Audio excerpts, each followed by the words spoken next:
Empiezo de nuevo. Buenos días a todos. Mi nombre es Paula Pico Estrada, soy la directora editorial de Ediciones Winograd y estamos en la presentación en sociedad de este libro que deben estar viendo con la tapa invertida, que son tres tratados filosóficos de Filón de Alejandría, acerca de la indestructibilidad del mundo, acerca de la providencia y mi título preferido, Todo hombre bueno es libre. Voy a presentar muy brevemente a Marcelo Boeri. Sé que todos ustedes lo conocen por las respuestas que recibí a las invitaciones de WhatsApp. Marcelo es profesor titular en el Instituto de Filosofía de la Universidad Católica de Chile. Fue investigador independiente del CONICET, acá en la Argentina. Fue Junior Fellow en el Center for Hellenic Studies en la Universidad de Harvard, Fellow de la John Simon Guggenheim Foundation y miembro del equipo editorial, o el editorial board en realidad, de los Platonic Studies de la International Plato Society. Sus últimos trabajos son ¿No serías capaz de hablar si nadie te respondiera? Filosofía y drama en Platón. Y en coautoría, estos dos libros, Theory and Practice in Epicurean Political Philosophy y Aristóteles, la ética nicomaquea. No sé, Marcelo, si querés agregar algún otro título, porque sos de una No, no, productividad pasmosa, no, por nada. ahí Muchas tenés gracias. algo que no estaba incluido en nuestra solapa. Y con esto No. ya te dejo la palabra y me callo. Me limito a compartir la presentación, cuando vos me digas. Bueno, muchísimas gracias. Muchas gracias a Paula Pico Estrada. Bueno, muchas gracias por la iniciativa para hacer esta reunión, para presentar nuestro librito, como digo, que hicimos ah, con Andrea Lozano y Ricardo Salles. Compartimos la responsabilidad de la traducción y la anotación del tercer tratado, el de que todo hombre, en el sentido seguramente de que toda persona buena o proba es libre. Ese lo tradujimos entre los tres. eh, y después están los otros dos tratados incluidos en ese volumen sobre la indestructibilidad del mundo y sobre la providencia. Son tres tratados atribuidos bueno, al protagonista de la presentación de hoy, que es Filón de Alejandría, un escritor muy prolífico, ¿no? Seguramente un poco más prolífico incluso que Platón, del cual conservamos casi 50 tratados completos o casi completos, algunas obras en traducción al armenio, por ejemplo, ¿no? Que son textos a los cuales, bueno, yo no tengo el menor acceso, hay algunas traducciones al inglés, al francés, al alemán, creo que también. En fin, bueno, estoy muy agradecido con la organización y la presentación de Paula. Yo di este título general que tiene que ver, para poder empezar a hablar de Filón en calculo unos 45 minutos mi presentación, para que después tengamos otros 40 o 45 minutos de conversación, si a ustedes les parece bien. Eh, Titulé Platonismo y Estoicismo en Filón de Alejandría.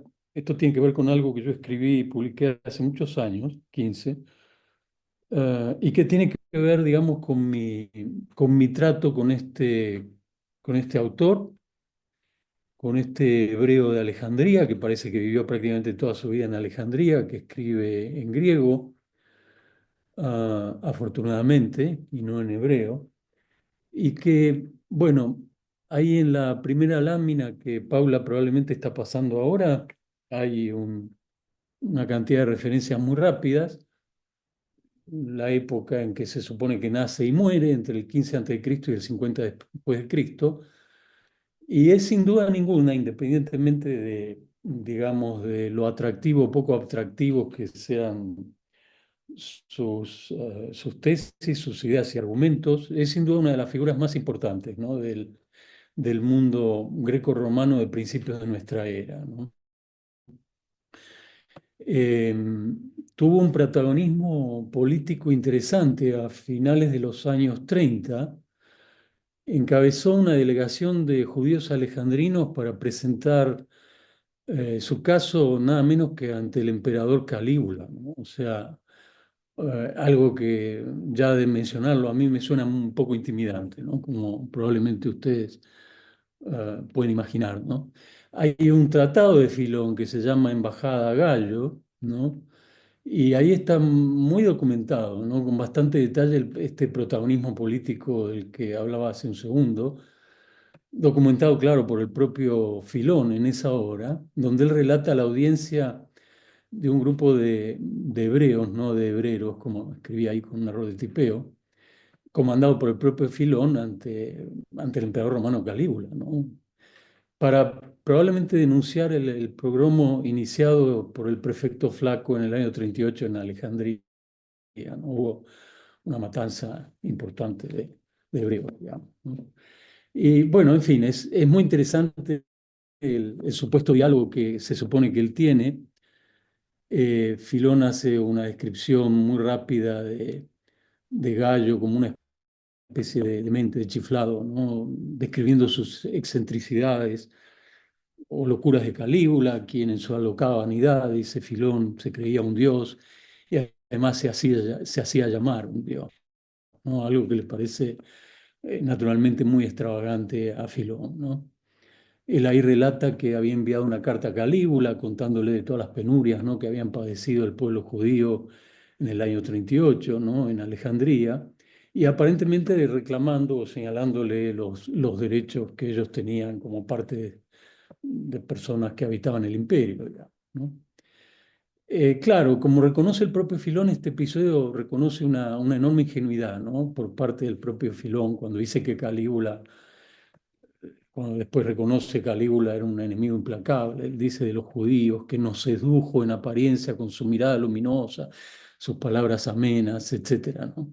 Y relata un detalle que a mí siempre me pareció muy interesante, ¿no? Por el tono así un poco dramático y de la propia reflexión que hace Filón del episodio, cuando cuenta que a orillas del Tíber Calígula envió a un tal Ómilo, que era el encargado de recibir a los embajadores, quien les dice: yo mismo voy a atender vuestra solicitud personalmente, ¿no? Y encontraré el tiempo para ello, ¿no? Y Filón, claro, Filón pone en duda esto, ¿no? Dice que el resto de la embajada se felicitaba, ¿no?, como si hubieran obtenido una victoria extraordinaria, ¿no? Pero que él, por ser el más prudente debido a su edad, era el único que en realidad dudaba, ¿no?, acerca de la veracidad de estas palabras. Estoy más o menos en la lámina quinta, 5, Paula. Yo estoy mirando acá mis láminas, voy un poco rápido, saltando de un lado al otro, ¿no? Te sigo, te sigo. Eh, bueno, más tarde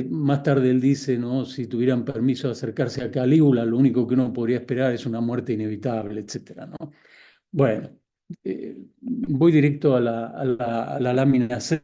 Quería solamente contarles que además de la enorme producción filosófica, bueno, ya vamos a ver qué quiere decir, o por lo menos qué es lo que yo creo que quiere decir filosofía en Filón, y teológica, o el trabajo exegético que él hace, probablemente es parte de su agenda más importante, el esfuerzo exegético por interpretar el Antiguo Testamento, sobre todo los primeros 5 libros del Pentateuco.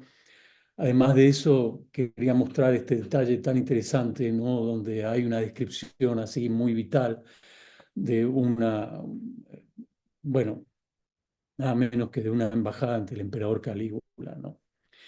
Él vive en una época en la que, este es un detalle muy importante, ¿no?, creo yo. Vive en una época en la que las escuelas helenísticas, ¿no?, lo que en las periodizaciones de la historia de la filosofía de los últimos 170, 180 años han hecho los estudiosos de la historia de la filosofía antigua, es lo que se llamaron las escuelas helenísticas, ¿no?, las más importantes de las cuales son el estoicismo, el epicureísmo, mayormente, pero también el escepticismo académico, ¿no? La Academia de Platón, convertida ya en una escuela escéptica de filosofía.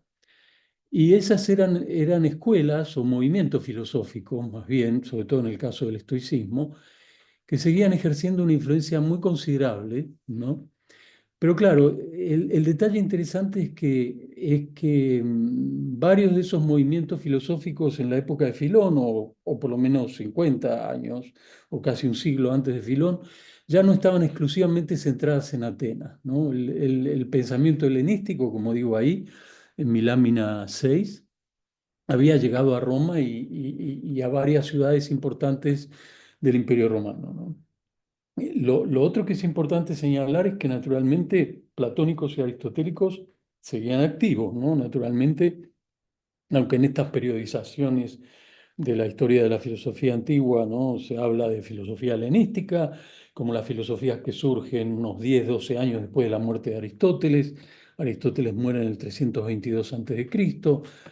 En la lámina que viene, en la número 7, están las figuras más importantes del estoicismo antiguos, Zenón, Cleantes y Crisipo. Ahí pongo los años aproximados del nacimiento y muerte de cada una de estas figuras, digamos, ¿no? Son todos datos siempre aproximados. Zenón, Cleantes y Crisipo, miembros importantes de la etapa fundadora, el así llamado estoicismo antiguo. Panecio y Posidonio, las figuras más importantes probablemente del llamado estoicismo medio, y después las tres figuras fundamentales del estoicismo romano o imperial. Séneca, Epicteto, Marco Aurelio, que son escritores, bueno, no todos escritores, porque Epicteto no escribió nada, pero son figuras muy importantes del así llamado estoicismo romano. Séneca y Marco Aurelio, bueno, son propiamente romanos, digamos, en su mentalidad. Además, Séneca escribe naturalmente en latín, Marco Aurelio escribe en griego, interesantemente. Epicteto no escribe nada, conservamos las disertaciones, el manual, algunos fragmentos, que son todos textos redactados por Arriano, ¿no? Un discípulo, un alumno de Epicteto, ¿no? Pero esas son más o menos las figuras más importantes del estoicismo. Y del epicureísmo, las tres figuras quizás más relevantes son naturalmente Epicuro, ¿no? Que llega a Atenas desde Samos, más o menos por la misma época que Zenón de Sitio, ¿no? Metrodoro y Filodemo, ¿no? Es un autor un poco bastante, bueno, bastante posterior a Epicuro, pero es un epicurio muy, muy importante, ¿no? Del cual además conservamos algunas obras completas o casi completas, ¿no? Esto es para tener un contexto, un trasfondo muy rápido, ¿no? De cuáles son los textos, las ideas que aparecen con mucha fuerza y con mucha presencia en los textos, en las obras de Filón. En la lámina número 8 cito muy rápido de nuevo a Séneca, pero también a Cicerón y a Lucrecio, ¿no? Que, bueno, de nuevo, son tres escritores romanos, los tres escriben en latín, claro, que ya están teniendo una importancia muy grande en el mundo antiguo, especialmente en el mundo romano, pero con una penetración muy importante en todo el mundo griego también, desde luego, ¿no?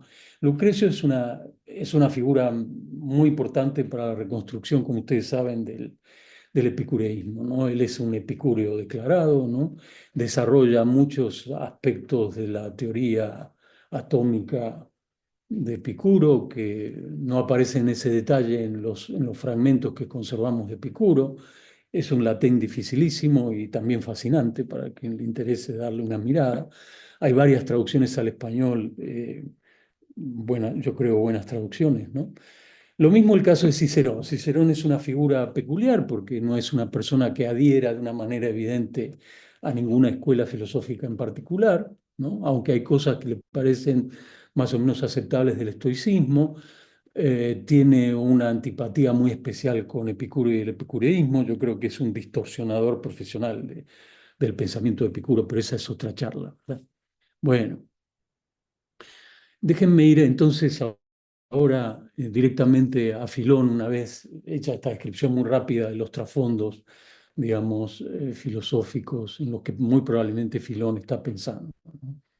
Cuando uno lee los textos de Filón, se hace muy evidente que él conoció y leyó todo, o prácticamente todo lo que se podía conocer, ¿no? Hay que recordar siempre, además, que seguramente él tenía acceso nada menos que a la Biblioteca de Alejandría, ¿verdad? Lo cual no es una cosa menor, ¿no? Él habla de su propia educación solamente de un modo muy general, en un pasaje de una obra que en español se puede decir o se puede llamar acerca de la reunión de los estudios preliminares, donde dice que él estudió las diversas materias de la enquiclios paideia, ¿no? Algo así como la educación formal en circulación, como gramática, geometría, música, etcétera, ¿no? Y algunas otras materias, ¿no? Lo otro importante de Filón como escritor filosófico y teológico, yo creo que fundamentalmente él fue un escritor interesado en temas teológicos y que en general utiliza la filosofía griega antigua para explicar y para interpretar, ¿no? Ciertos textos del Antiguo Testamento, ¿no? Pero el otro detalle interesante de Filón como escritor filosófico y teológico es que una parte como sabemos, una parte importante de la filosofía griega se conserva de manera fragmentaria, fundamentalmente en nuestros presocráticos, ¿no? Pero también buena parte de la filosofía helenística, además del Aristóteles fragmentario. Bueno, Filón es fuente de los presocráticos, de algunos presocráticos, es fuente del estoicismo antiguo y medio, como mencioné hace un rato, pero también es fuente de algunos fragmentos que utilizamos formalmente desde el siglo XVIII y XIX como pertenecientes, bueno, nada menos que Aristóteles, ¿verdad? Bueno, ese es otro, solamente quería señalar que ese es otro aspecto relevante de Filón, ¿no? Como autor. Ahora, como digo en la lámina siguiente, claro, para alguien que viene de la filosofía como yo, ¿no? Y que, y que no conoce con mucho detalle el pensamiento judío, más propiamente judío o hebreo desde los textos hebreos, ¿no? Filón a veces exhibe algunas características que pueden, yo creo, calificarse de idiosincráticas, ¿no? Porque él con cierta frecuencia, con una frecuencia pasmosa, ¿no? Para mí a veces hace coincidir algún texto, algún pasaje del Antiguo Testamento con lo que dicen los filósofos griegos, ¿no? Fundamentalmente él está pensando en Platón, ¿no? A veces incluso, como digo ahí, sugiere que los filósofos paganos no están diciendo nada esencialmente diferente de lo que dice la Biblia o, o que lo que dicen lo han tomado de las enseñanzas de Moisés, ¿no? Esto es muy impresionante, ¿no? Eso está en el tratado acerca de la indestructibilidad del cosmos, del mundo, en los párrafos 18 y 19, y también en este tratado, ¿quién es el heredero de las cosas divinas? ¿No? Esa es una idea muy típicamente hebrea en Filón, ¿no? Que parece que no es solamente exclusiva de Filón, pero Filón es bastante evidente. Respecto de Filón, su platonismo y su estoicismo, ¿no? Eh, este, este es un problema que puede presentar todo un desafío, ¿no? Porque la cercanía de Filón con Platón en realidad no tiene mucho extraño, ¿no? Para la gente que ha estudiado con mucho detalle Filón de Alejandría, como David Rumia, Roberto Radice y mucha otra gente, naturalmente, ¿no? Platón defiende una ontología inmaterialista, a la cual en principio Filón suscribe. Platón es providencialista, presenta además la idea muy discutida ya desde la antigüedad de que el cosmos, el mundo, es generado, ¿no? O presenta un argumento en el Timeo, ¿no? Platón, que puede ser interpretado en términos generacionistas, por así decir, o como le gusta leer ese problema a Filón, creacionistas, ¿no? Tiene además Platón una teoría de la virtud del bien moral a la que en general Filón suscribe, ¿no? Entonces, ahí hay una cantidad importante de temas muy relevantes en los que hay una coincidencia muy cercana, ¿no? Entre Filón y Platón y el platonismo, ¿no? Además del hecho de que, como ustedes saben, hay mucha gente que piensa que se puede argumentar que Filón es probablemente la primera figura importante del así llamado platonismo medio, con esta tesis importante, ¿no? De que las ideas o formas platónicas no son más que los pensamientos de Dios, ¿no? Con todas las dificultades que tiene ese tipo de afirmaciones ya en el propio Filón. Los estoicos, en cambio, son materialistas o corporeístas, ¿no? Lo único real o existente para ellos son los cuerpos, ¿no? Y los cuerpos entendidos claramente como entidades tridimensionales, ¿no? Cosas que ocupan un lugar en el espacio, aunque ellos distinguen tipos de cuerpos, especies de cuerpos diferentes, ¿no? Hago notar esta cuestión, y esta es la definición matemática más típica de cuerpo, ¿no? Como lo tridimensional, digamos. Porque los estoicos tienen una segunda caracterización de cuerpo, como aquello que puede producir o recibir una acción, ¿no? Que es una caracterización un poco más funcional, de la cual a veces Filón también se sirve, ¿no? Entonces, son materialistas, defienden una ontología materialista, por lo tanto también una teoría de la causalidad materialista, no obstante lo cual son providencialistas, ¿no? Y esto los estoicos seguramente lo toman del Timeo de Platón, el pasaje 30 AB más o menos del Timeo de Platón, que es citado por Crisipo y por Zenón, ¿no? En muchos de los fragmentos que llegan hasta nosotros, que se supone que pertenecen a obras originariamente escritas por Zenón y por Crisipo. Eh, y un detalle, este es un detalle que, claro, el providencialismo estoico, un detalle que le resulta muy atractivo a Filón, y los estoicos también tienen una ética que uno podría calificar de cuasi platónica, ¿no? Entonces, para resumir muy rápido, ¿no? Si uno tuviera que tratar de establecer cuáles son las conexiones que hay entre el estoicismo y Platón y el platonismo que conocieron los estoicos, que es un Platón que está muy cercano de Platón, ¿verdad? O relativamente cercano. Uno podría decir que desde el punto de vista físico-cosmológico, los estoicos son claramente platónicos, más que físico-cosmológico, cosmológico, sin duda, ¿no? Los estoicos hablan del alma del cosmos, igual que Platón, ¿no?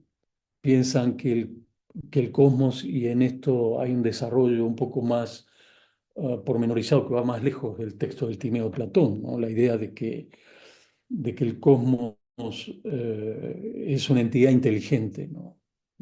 Por sí misma, ¿no?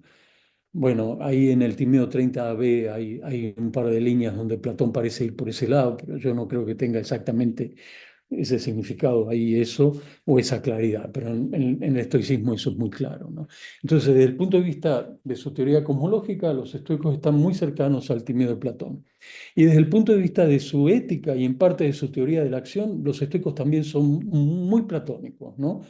Hay una presencia muy potente en la ética del estoicismo antiguo y medio, y en parte también, aunque de una manera más derivada en el estoicismo romano, hay una presencia muy potente de diálogos platónicos como el Gorgias, el Eutidemo, algún pasaje de la Apología de Sócrates, algún pasaje del Sofista también, de Platón, ¿no? Que es citado entre líneas a veces por Crisipo, que es citado textualmente por Epicteto, por ejemplo, en las disertaciones y también entre líneas por otros estoicos, ¿no? Esto es para dar un pantallazo muy rápido, ¿no? Todo lo que estoy haciendo ahora es un paseo turístico muy rápido de temas que naturalmente en el detalle son bastante más complejos, ¿no? Pero para poner en contexto en qué sentido voy a presentar o estoy tratando de presentar ya, ¿eh?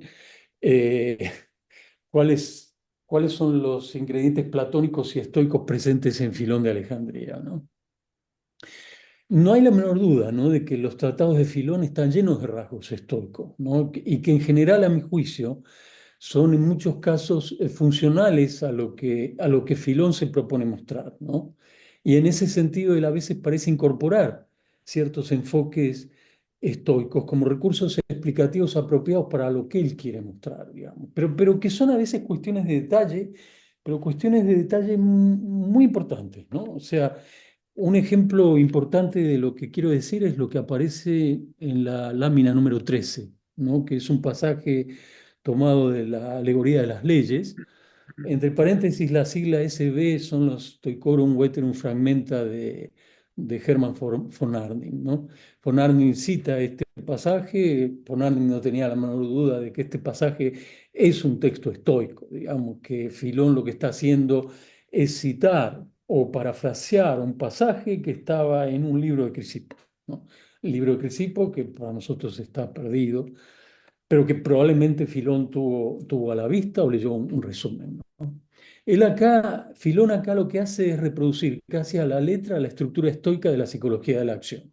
Esto es, qué es lo que pasa en la psique de un individuo desde que algo se le presenta como deseable, siendo ese algo un objeto exterior del mundo, ¿no? Ese algo genera una fantasía en la mente del sujeto.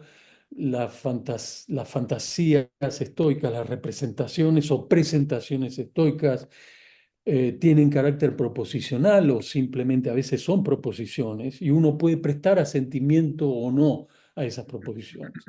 El texto es fascinante en muchos sentidos, para alguien como yo que viene de la filosofía, claro, y para alguien que además puede contrastar el modo en que Filón presenta la psicología estoica de la acción en este pasaje del Tratado de la Alegoría de las Leyes con otros pasajes paralelos que vienen por fuentes distintas, como por ejemplo Estobeo, un escritor del siglo V de nuestra era, o Diógenes Laercio, o algún escritor romano como Séneca o como Cicerón, que testimonian el modelo estoico de la psicología de la acción, ¿no? El texto de Filón dice así en la lámina siguiente: el animal en dos cosas supera al que no es animal, en la fantasía, en la representación y en el impulso. La representación se constituye por el acercamiento del objeto exterior que impresiona el nous, que impresiona el intelecto a través de la sensación. El impulso, en cambio, hermano de la representación, esto es una nota de color, ¿no?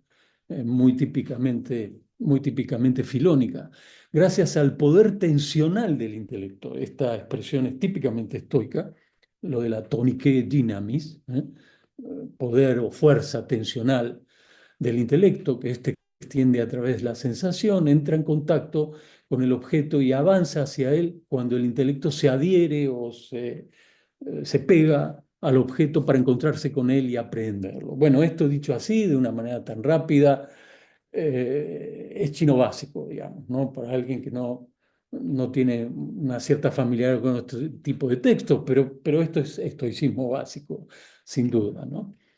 Dicho de una manera muy rápido, como digo, esto reproduce casi en todos sus detalles el modelo estoico de la psicología de la acción como uno la puede leer en otras fuentes, ¿no? La fantasía, la representación o presentación es el resultado de la acción causal de un objeto externo, lo que en otras fuentes se llama fantastón, lo que se representa o hace presente, que impresiona a la mente o el alma, la psique del sujeto, que es otro cuerpo, según los estoicos, y esto ocurre a través de la sensación, ¿no? O sea, esto quiere decir que es algo que únicamente se da en seres o en entidades que son capaces de sentir o de percibir, ¿no? Bueno, ah, el impulso entra en contacto, dice Filón, con el objeto y se dirige hacia él, en tanto que el intelecto se pega o adhiere al objeto para aprenderlo o captarlo. El único paso que omite Filón en la explicación es el del asentimiento, que es un paso muy importante, ¿no? En la estructura estoica o en la explicación de la estructura de la psicología de la acción, ¿no? Esto es el acto mental que consiste en prestar aprobación, ¿no? al contenido proposicional de la representación o a la representación que en la teoría estoica es ya una proposición, ¿no? Una afirmación que da lugar a no pocas dificultades. En todo caso, para quien le interese y más o menos esté siguiendo lo que estoy diciendo, yo sé que son cuestiones de detalle técnico que pueden ser complejas para presentarlas de una manera tan rápida, pero este es un texto muy importante de Filón para lo que yo quiero tratar de mostrarles a ustedes, ¿no? Para tratar de mostrar una presencia importante de algunos detalles, al menos, del estoicismo, pero que son detalles muy importantes, ¿no?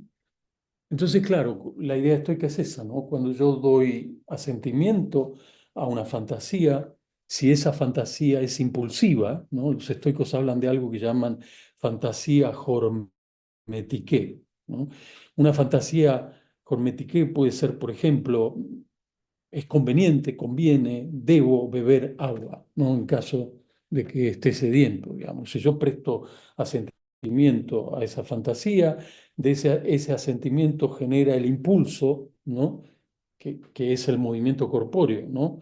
el impulso de tomar el vaso de agua y beber del vaso de agua para saciar mi sed, como ahora.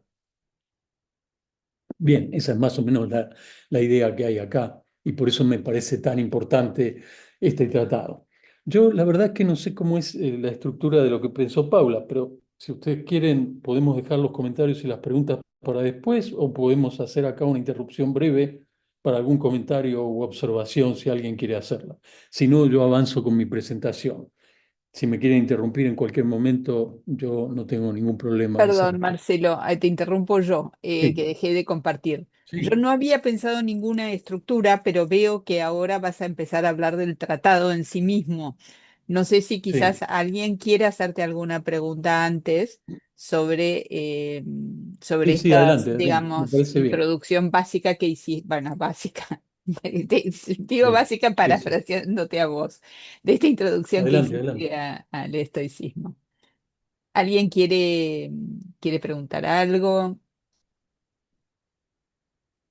Yo estoy consciente que es mucha información de golpe, ¿no? Voy un poco rápido porque no me quiero pasar mucho de los 45 minutos, ¿no? Es una parafernalia que puede ser indigerible puesta de esta manera, digamos, ¿no? Pero podemos volver atrás.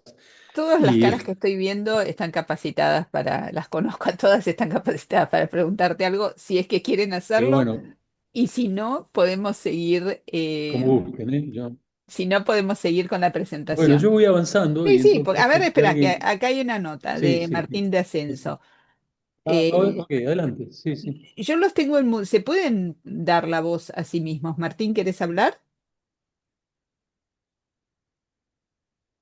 Sí, primero muchas gracias, Marcelo, me encanta la exposición. Hola, ¿cómo Sobre, estás? sobre Mucho los gusto. textos que citaste de Stoicorum, de los fragmentos de von Arnim, esa selección, esos textos están en la selección que publicaste en Eudeva hace años con sus exposiciones de la ética estoica. ¿Los encuentro ahí? Bueno, claro, ahí nosotros publicamos el resumen de ética de Estobeo, el resumen de ética de Diógenes Laercio y el libro tercero del De Finibus de Cicerón, que es la parte del De Finibus Bonorum et Malorum de Cicerón, donde él informa acerca de ética estoica, ¿no? Y varios de los pasajes que aparecen en el resumen de ética de Diógenes Laercio, de Estobeo y de Cicerón, son recogidos por von Arnim, claro, ¿no?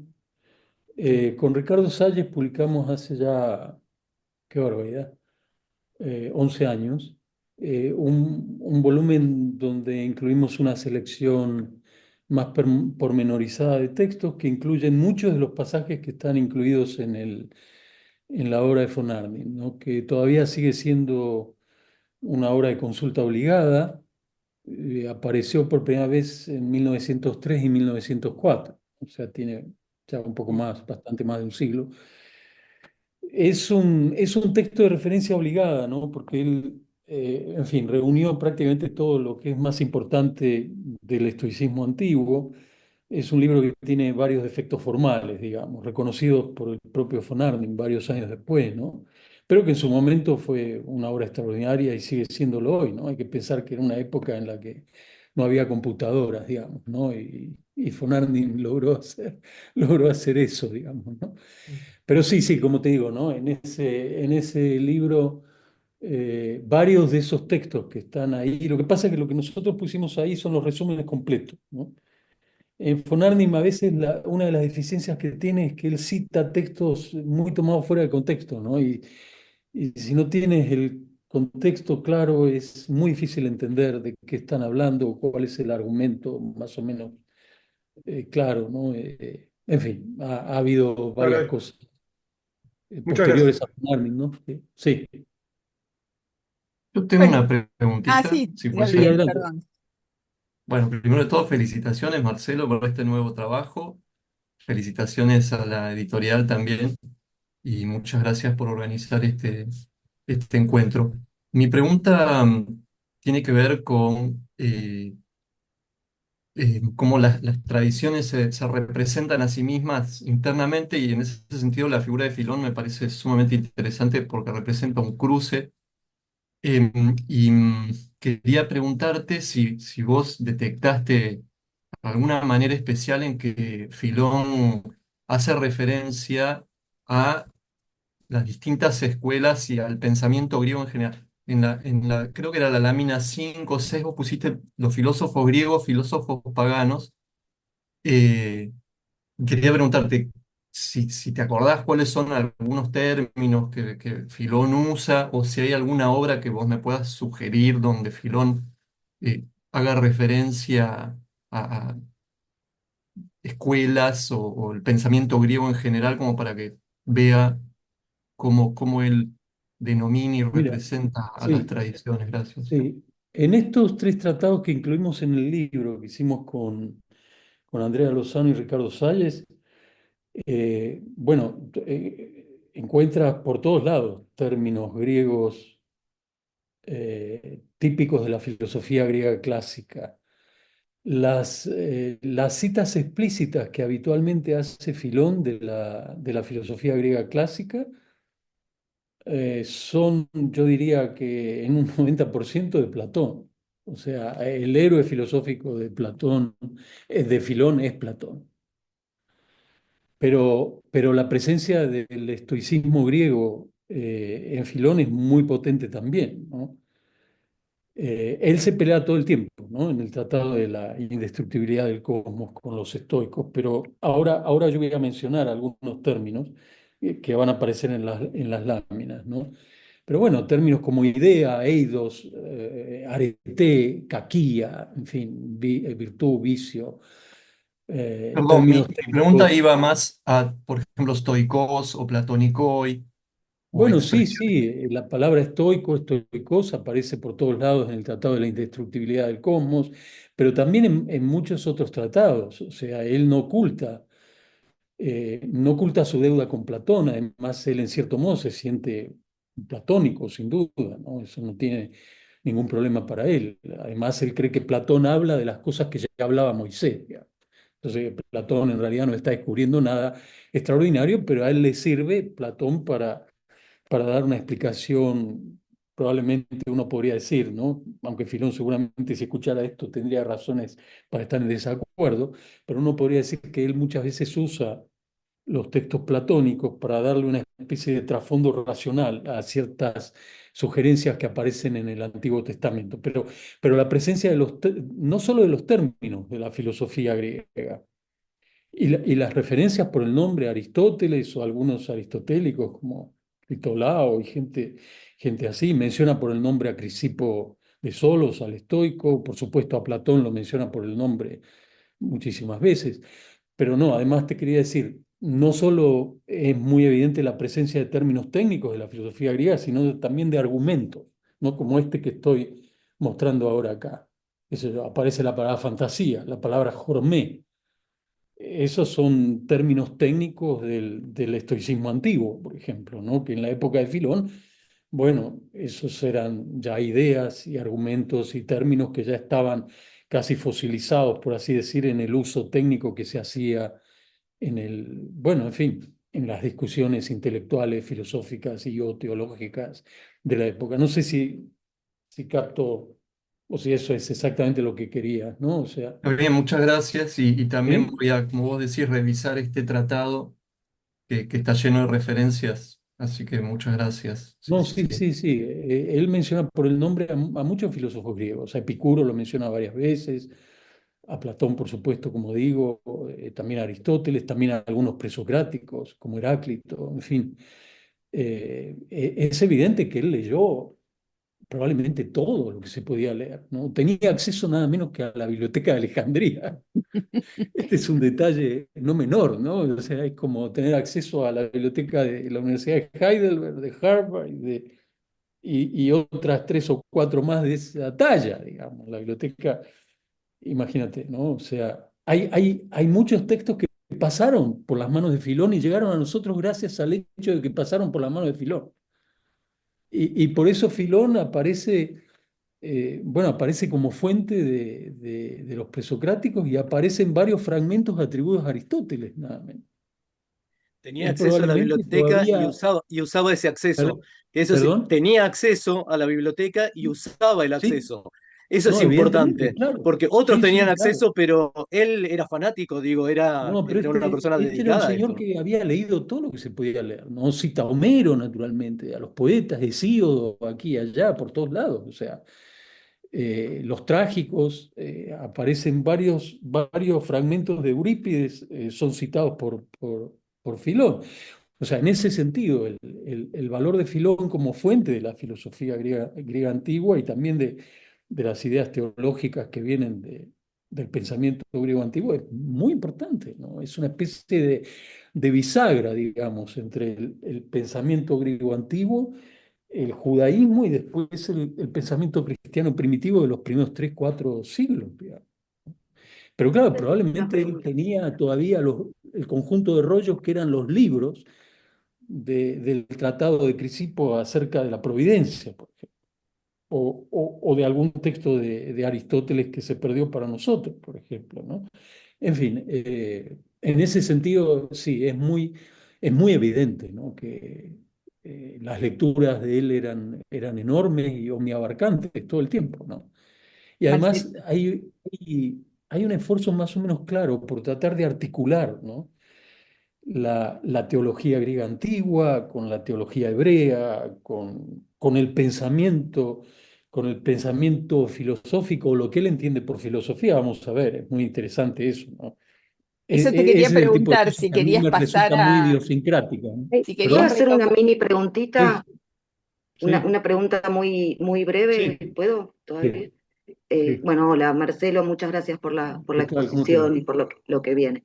Yo te quería preguntar a propósito de las referencias a Aristóteles y a Filón como transmisor de los fragmentos, teniendo en cuenta la interpretación que el platonismo medio debate respecto de las filosofías platónicas y aristotélicas, si Aristóteles es una propedéutica para Platón o si son sistemas enfrentados. ¿Cómo Filón comprende la filosofía aristotélica en términos polemistas, en términos como alineado con Platón? No sé si es un Sí. poco... No, mira, yo en este momento no recuerdo. O sea, yo no conozco la obra de Filón en todo su detalle, ¿no? He estudiado con detalle unos 6, 7 tratados, ¿no? Son casi 50, ¿no? Y hay algunos tratados que son para mí incomprensibles, ¿no? Me declaro en quiebra. A mí me interesan esos tratados donde uno puede hacer ese tipo de conexiones con el pensamiento griego, ¿no? Pero hasta donde yo recuerdo, la manera en que él conecta Platón con Aristóteles, o mejor dicho, Aristóteles como Platón, es en términos no polémicos. La idea de que Platón y Aristóteles están enfrentados es más bien una idea del siglo XIX, ¿no? El que introdujo eso con toda su fuerza fue Edward Seller en 1857, ¿no? Cuando publica la primera edición de su Historia de la Filosofía. Piensa, por ejemplo, que en el siglo sexto de nuestra era, o sea, varios siglos después de Filón, claro, Simplicio y Filópono todavía siguen pensando que Aristóteles es una buena introducción a Platón, digamos, ¿no? A diferencia de lo que cree buena parte de la crítica especializada de Aristóteles de los últimos 70, quizás 80 años, las categorías de Aristóteles son pensadas por Amonio, uno de los maestros de Filópono en Alejandría. Filópono muere más o menos en el 570 de nuestra era, fin del siglo sexto. Y Amonio piensa que las categorías son una buena introducción a Aristóteles, no un tratado en el que se ve el antiplatonismo de Aristóteles, digamos. Y en Filón, hasta donde yo recuerdo, no hay un tono polémico entre Platón y Aristóteles. O sea, Filón tiene una idea bastante parecida a la que uno encuentra varios siglos después de Filón, sobre todo en los comentadores griegos de Aristóteles. La idea de que Aristóteles es un platónico, un poco díscolo en algunos casos, ¿no? Pero es un platónico. Y yo creo que tiene toda la razón, ¿no? Aristóteles yo creo que es básicamente, en lo fundamental, un platónico, ¿no? Con innovaciones importantes, pero son innovaciones que no se podrían haber dado sin su fundamento o su base platónica, ¿no? ¿En qué sentido? Bueno, Aristóteles se cree el cuento de que para que sea comprensible la realidad empírica, tienen que haber cosas no empíricas que tienen poderes causales para articular la realidad empírica, a saber, las formas.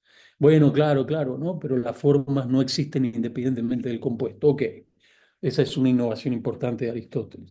Aristóteles dice en los analíticos posteriores que conocer es captar el eidos de cada cosa, ¿no? Bueno, eso es el libro quinto de la República, y no hay ninguna innovación de Aristóteles, y esa es una premisa muy clara, digamos, que está en Aristóteles. Claro que la manera en que Aristóteles después discute con Platón, ¿no? Bueno, eso es parte de sus desarrollos y claro, y ahí está el aspecto crítico, ¿no? Pero de nuevo, ¿no? Para responder eso, concluyo con esto, para que no se nos haga mucho más largo. Esta idea de que había una batalla campal entre Aristóteles y Platón, batalla campal en términos teóricos, digo, ¿no? Es una idea muy del siglo XIX, digamos, ¿no? Una buena parte, una importante parte de toda la tradición filosófica posterior a Aristóteles nunca vio el problema de esa manera, ¿no? En fin. Marcelo, ¿querés que continúe con la presentación? Podemos continuar, sí, sí, sí, sí. Vamos Gracias, a seguir gracias por adelante, ¿no? todas las preguntas y respuestas. Un minuto que Sí, sí, muchas la gracias a quienes preguntan. comparto. Después podemos tener una rueda de preguntas un poco más larga. Bueno, yo estoy ahora, Paula, en la lámina 18, ¿no? Que titulé, bueno, de una manera poco original, trataba acerca de la indestructibilidad del mundo, ¿no? El título en latín es De Aeternitate Mundi, ¿no? Y es uno de los tratados filosóficos, ¿no? Dice la crítica de los expertos en Filón de Alejandría, entre los cuales yo no me cuento, desde luego, ¿no?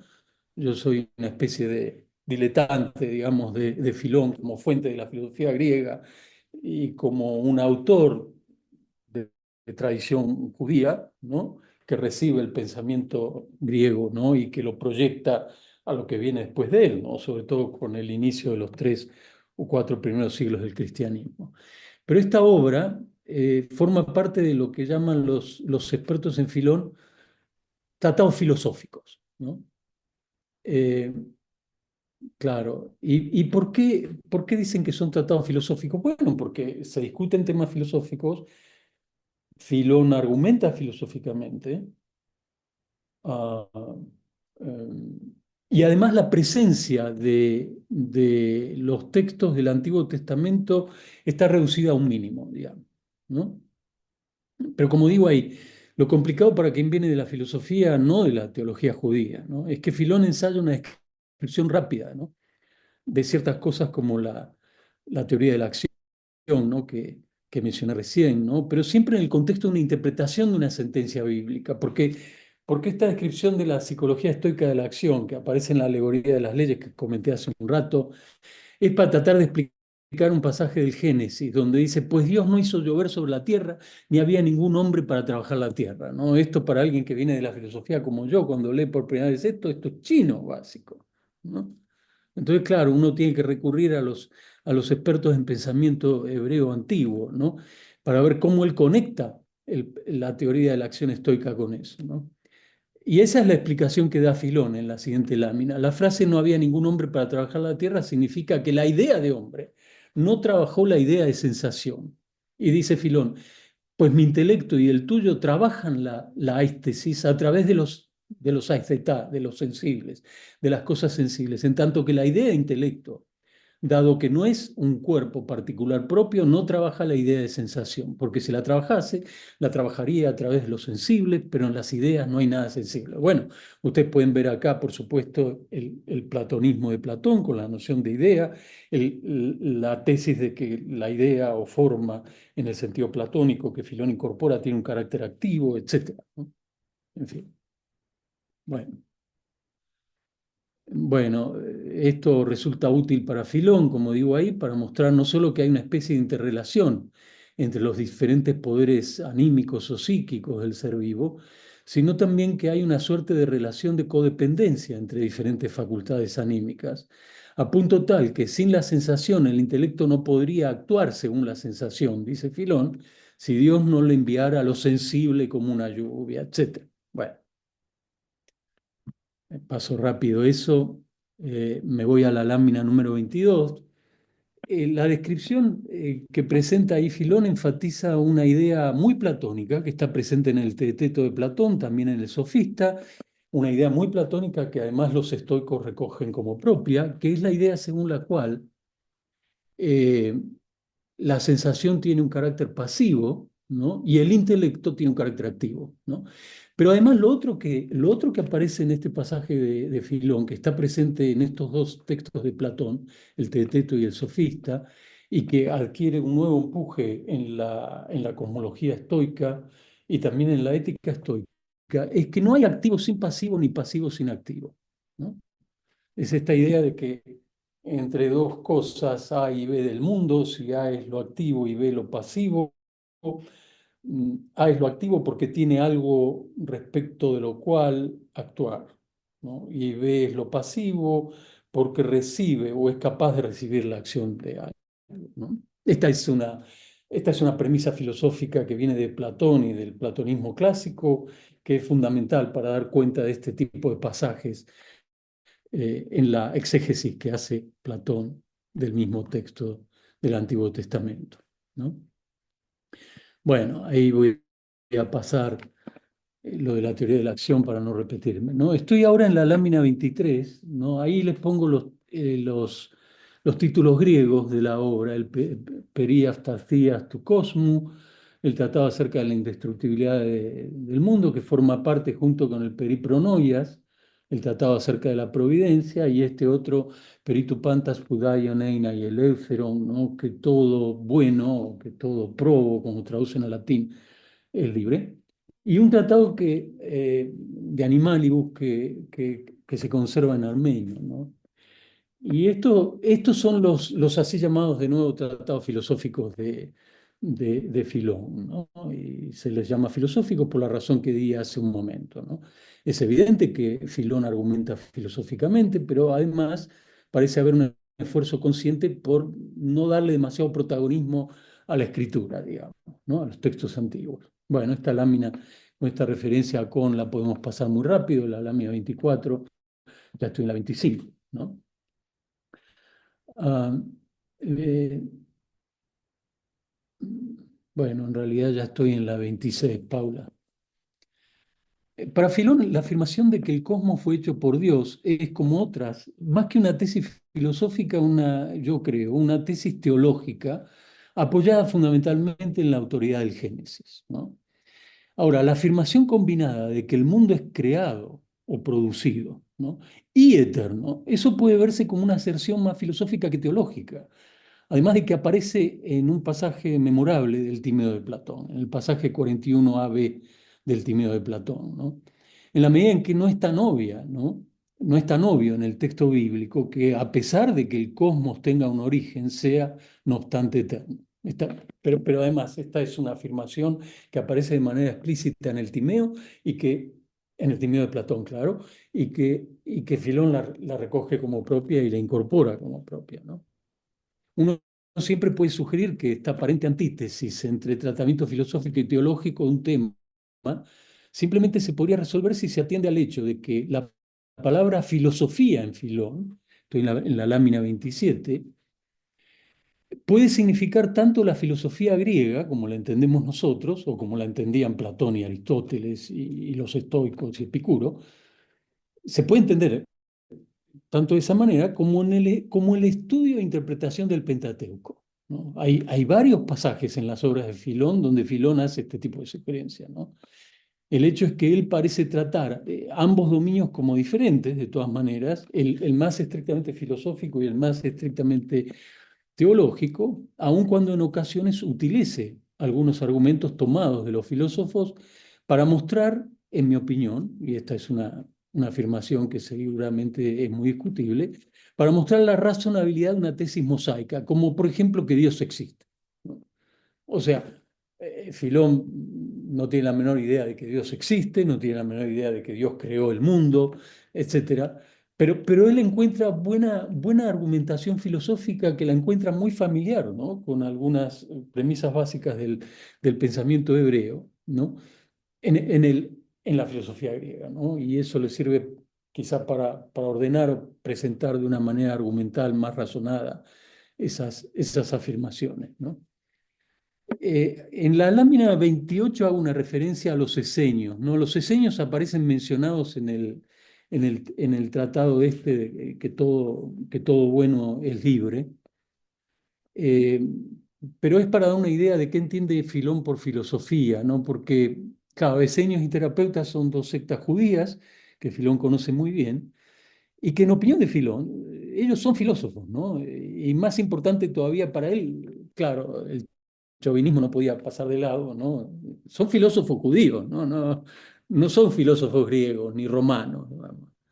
Son filósofos judíos, claro, hay romanos que son judíos, ¿no? Pero ahí lo más importante es los judíos en términos de cultura y de cosmovisión, digamos, ¿no? El detalle de las creencias prácticas de los esenios las reporta Flavio Josefo, ¿no? Que es un escritor fascinante que uno puede leer a la noche antes de dormirse, ¿no? Que da unos detalles increíbles, ¿no? De la época. Es un judío que primero combate en el campo de batalla en contra de los romanos. Cuando es vencido, se pasa a los romanos, se hace ciudadano romano. Es un individuo que tuvo un protagonismo importante en la corte romana después, etcétera, ¿no? Pero bueno, gracias a Flavio Josefo sabemos detalles de esa época que de otra manera ignoraríamos, ¿no? Por cierto, Josefo escribe en griego. Bueno, podemos pasar estos detalles para no demorarnos mucho más de lo conveniente, ¿no? Estoy ahora en la lámina 32, ¿no? Esta es una distinción que sí puede ser interesante, que es la distinción entre eternidad e indestructibilidad, ¿no? Que yo creo que es muy relevante, ¿no? Al latín el título de la obra eh, Perites Aftarsias tu Cosmo, ¿no? Se tradujo acerca de la eternidad del mundo, ¿no? Y yo creo que hay que traducir indestructibilidad, ¿no? Porque lo que Filón muy platónicamente quiere argumentar es que el cosmos, claro, Filón escribe cosmos, ¿no? Traducimos mundo, en fin. Aunque comenzó a existir en un momento del tiempo, no obstante es indestructible, ¿no? Y esta es la idea que él toma del pasaje 41ab del Timeo que mencioné hace un momento, ¿no? Pero si fuera eterno podría pensarse que siempre existió, lo cual no, en opinión de Filón, ¿no? Ya que fue creado, producido por Dios, lo cual quiere decir naturalmente que tuvo un comienzo en el tiempo. Bueno, podemos ir ahora sí a la lámina 34. En el tratado sobre la indestructibilidad del cosmos, donde Filón se muestra muy severo a veces con los estoicos, de todas maneras adopta algunos esquemas explicativos estoicos como propios y además incorpora, a propósito de la primera pregunta de observación de hace unos minutos, incorpora también, además de esquemas, modelos explicativos, argumentos concretamente, incorpora también terminología estoica, ¿no? Varios pasajes del tratado, fundamentalmente las secciones 36 a 38 y la 137, Filón habla de algo que llama la permanencia del vínculo cohesionante, que es garantía de la unidad y continuidad del mundo, ¿no? Porque ese es un tema muy griego, ¿no? Anterior a Filón, ¿no? La idea de cómo una totalidad, ¿no? Colosal, como es el cosmos, se mantiene unida en sus partes y cómo todas esas partes, que son micropartes naturalmente, algunas de las cuales micropartes somos cada uno de nosotros, ¿no? O la mesa sobre la que está apoyada en este momento mi computador, ¿no? Pero cómo toda esa pluralidad de partes, una pluralidad de partes casi infinita, se mantiene unida, ¿no? Cohesionada, y cómo cada parte, de nuevo, tomando una idea muy estoica, cómo cada parte desempeña un rol importante en la totalidad que es el cosmos, ¿no? Y ahí echa mano de un recurso típicamente estoico, como es la idea de Synejon, Synejon desmos, es la expresión que está ahí en la lámina 34 del griego. Esa es una terminología típicamente estoica que aparece en todos los testimonios griegos que nos sirven para reconstruir el estoicismo antiguo, ¿no? Y eso remite a una forma de causalidad muy típicamente estoica. Ahora voy a hacer un comentario muy rápido al respecto, ¿no?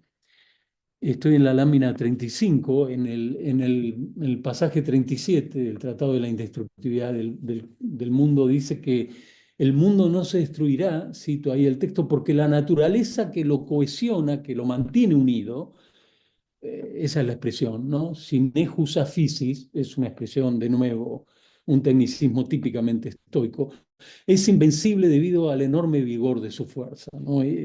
No solo el tecnicismo que utiliza, sino la idea que está en el trasfondo de este tecnicismo viene directamente del estoicismo. Esto es algo que Filón no pone en duda, ¿no? Le parece que explicativamente es lo mejor que se puede decir, ¿no? Bueno, salto lo que viene. Más adelante, en la lámina 36, en el pasaje 125, de nuevo, muy estoicamente homologa la tensión neumática, neumáticos tonos, dice de nuevo Filón, utilizando un tecnicismo estoico, la tensión neumática, un vínculo que aunque no es irrompible, es muy difícil de disolver, ¿no? De nuevo, ahí aparece la noción de neuma, tan importante en el estoicismo. Ustedes saben que en la física estoica la noción de neuma es fundamental, porque la idea estoica es que la totalidad de lo que hay, y la totalidad de lo que hay es una totalidad corpórea, es neuma. El neuma es un cuerpo que tiene un movimiento muy peculiar, que es este, el de diástole y sístole, ¿no? Cuando Alejandro de Afrodisia lee estos textos, dice que raros estos estoicos, ¿no? Y lo que encuentra raro, Alejandro de Afrodisia es que ninguna de las clasificaciones o taxonomías estándar que hace Aristóteles del movimiento explican este tipo de movimiento, lo cual no es completamente cierto, ¿no? Porque en algún pasaje del Tratado de la Generación de los Animales, cuando Aristóteles habla de neuma, explica el neuma en el sentido del movimiento de sístole diástole, cuando explica el calor interno del animal, etc. Neuma en griego quiere decir, en el uso más simple, quiere decir viento, ¿no? Así lo usa varias veces Aristóteles, por ejemplo, en el de Ánima. También puede querer decir hálito o aliento, pero en el estoicismo ya tiene una impronta así metafísica que es bestial, ¿no? Y la totalidad del cosmos, es decir, la totalidad de lo real, es neuma en distintos grados de tensión. Y la tensión del neuma significa la sutileza o no sutileza del neuma, ¿no? Nuestra alma es neuma, pero esta mesa también es neuma, ¿no? Y cuanto más denso es el neuma, la cosa es más dura y más tosca, digamos, ¿no? Entonces, claro, el alma es neuma, pero es un neuma sutilísimo, ¿no? Y el movimiento permanente del neuma es este. Bueno, a Filón le viene muy bien, ¿no? Toda la parafernalia neumática vista desde el punto de vista de la física estoica, y ese es un ingrediente estoico muy evidente en Filón, ¿no? Pero como digo ahí en la lámina 37, la relevancia que tiene en Filón la tesis seguramente estoica, de que el mundo está unido gracias a un vínculo cohesionante, es muy difícil de exagerar, ¿no? Eso no hay la menor duda de que eso es estoico, ¿no? Bueno, ahí en la lámina 38 doy un ejemplo muy concreto de cómo aplica esto, cómo aplica Filón la tesis del desmos, del vínculo, eh, a, a una interpretación que él hace de un pasaje bíblico de nuevo, ¿no? En todo caso, si a alguien le interesa, Paula después les puede mandar el PowerPoint este, no tengo problema en compartir eso. En fin, paso rápido esta lámina para no demorarme mucho más.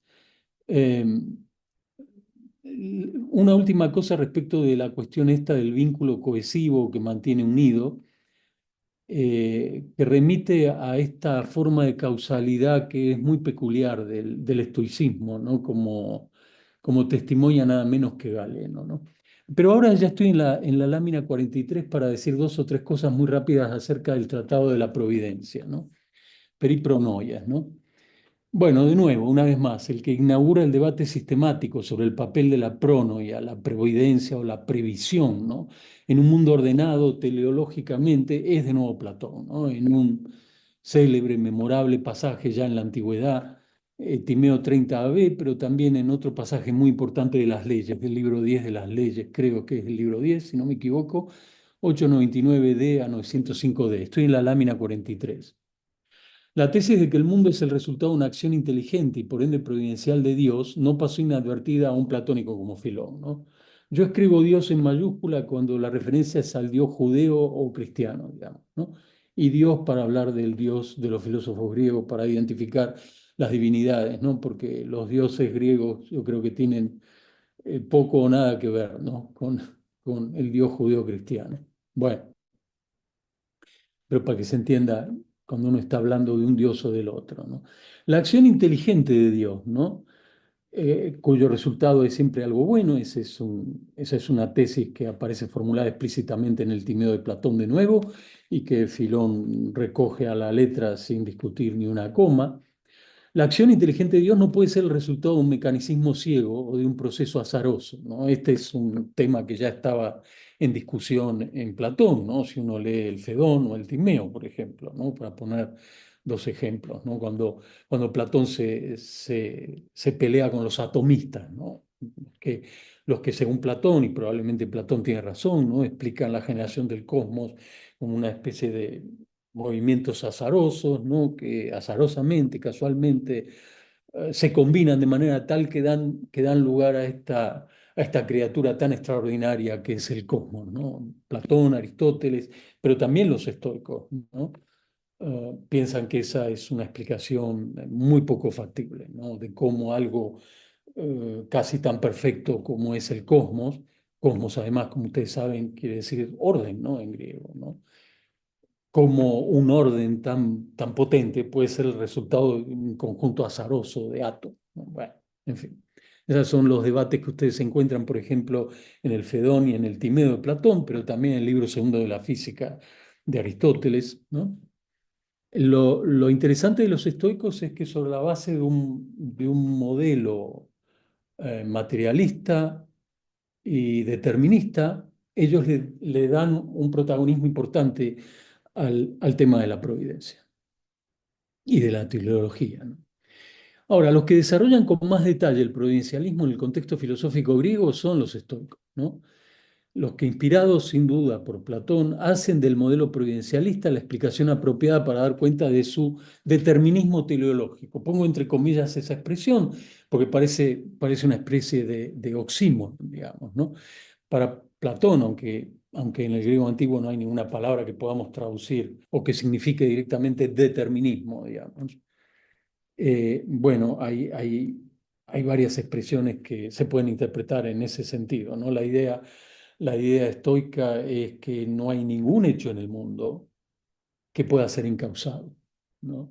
Y en ese sentido ellos niegan explícitamente el azar o la casualidad. Y cuando hablamos de azar o de casualidad, en realidad de lo que se trata es de un problema epistémico, ¿no? Lo que eso significa es que uno no conoce la cadena o la secuencia de causas que dan lugar a este hecho concreto, ¿no? Del que uno está hablando. Pero ese determinismo está inscrito en un modelo teleológico finalista, ¿no? Que está sin duda inspirado en Platón. Bueno, en fin, acá hay varios detalles que aparecen en el Tratado de Filón acerca de la providencia. Es un texto muy breve el que llegó hasta nosotros, ¿no? Sabemos que hay una parte que está perdida. Él da varios argumentos que son a veces desarrollos de lo que uno encuentra en el Timeo de Platón, pero también desarrollos de lo que uno encuentra en los textos estoicos, ¿no? Y claro, Filón plantea problemas del tipo, si Dios es omnisciente y si esa omnisciencia también abarca el futuro, entonces Dios conoce lo que sucederá en el futuro, ¿no? Conocer el pasado y el presente no tiene ninguna relevancia, ¿no? Cualquiera de nosotros puede hacer eso, ¿no? Claro, ese es el tipo de problemas que siempre está detrás de este tipo de discusión, digamos, ¿no? Bueno, los estoicos ontológicamente, como decía hace un rato, se encuentran en las antípodas de Platón y el platonismo, ¿no? Pero el enfoque cosmológico estoico, esto es que el mundo tiene una estructura teleológica, que es el resultado de una acción inteligente de la divinidad, es platónico, ¿no? Claro que los estoicos le ponen una cantidad de ingredientes y desarrollos que ya no están en Platón, ¿no? El cosmos estoico es el Dios estoico, ¿no?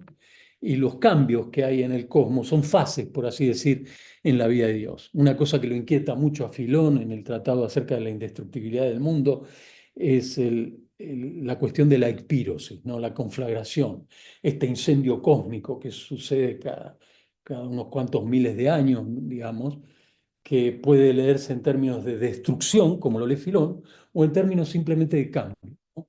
Que es la manera en que Crisipo quiere leer el problema, ¿no? Entonces ahí hay una disputa que tiene Filón con el estoico Crisipo, ¿no? No puede ser que el mundo se esté destruyendo y regenerando. Y ahí usa dos palabras muy técnicas, de nuevo, a propósito de la pregunta o la observación de hace un rato. Ahí usa la palabra diacósmesis, digamos, que quiere decir algo así como reorganización o reconstitución del orden cósmico, digamos, ¿no? Que ya están instaladas, por así decir, en el lenguaje filosófico de la época. Claro, lo que le molesta a Filón es que, bueno, Filón cree que el cosmos es el resultado de un acto creador de Dios, ¿no? Dios crea el cosmos y ahí está el cosmos, ¿no? Y, y aunque por su misma naturaleza sería destructible, como Dios no quiere que se destruya el cosmos, aunque es algo sensible o perceptible, seguirá existiendo, ¿no? Entonces le molesta, por supuesto, a Filón, quien lee el proceso del incendio cósmico, que es una especie de destrucción, según Filón. Claro, le molesta ese tipo de explicación, no puede ser que el cosmos se esté destruyendo y regenerando, ¿no?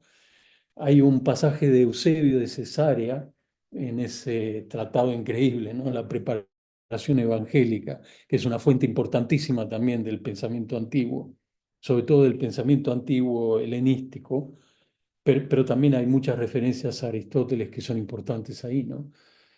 En ese pasaje Eusebio muestra que él entendió bien qué es lo que querían decir los estoicos, ¿no? Cuando hablan de este proceso de aparente destrucción que en realidad es un cambio o una fase en la vida de Dios, ¿no? Que se está como purificando a través de la conflagración y reconstituyendo de nuevo, ¿no? Pero que no es una destrucción en el sentido de una aniquilación, que es la manera en que quiere leer el problema Filón, ¿no?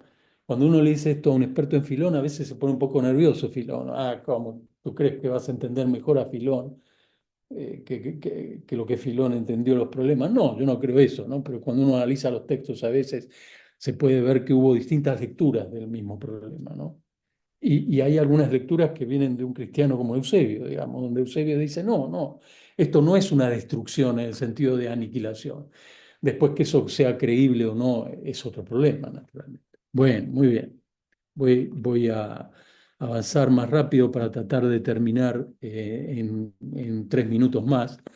No voy a decir mucho más, tengo algunas otras cosas, pero no quiero demorarme mucho más. Quiero ir muy brevemente ahora al estoicismo de Filón en el Probus, ¿no? En el tratado que todo bueno, que todo Probus es libre, ¿no? Bueno, ese es un texto que tiene conexiones muy directas con el estoicismo, sin duda, y especialmente con la ética estoica, ¿no?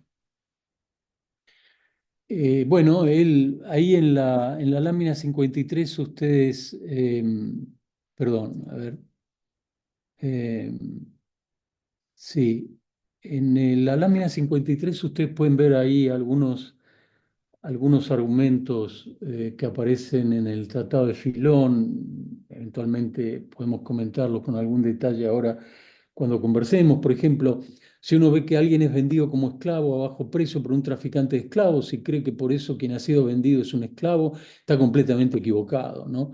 Ni la venta revela al comprador como amo ni como esclavo a quien ha sido vendido, ¿no? Entonces acá lo que aparece es la idea estoica que Filón incorpora sin ningún tipo de discusión a su explicación, que tiene que ver con la diferencia que hay entre las leyes positivas, que son leyes particulares de cada polis concreta, y la ley natural, ¿no? Que es la ley divina, ¿no? Digamos.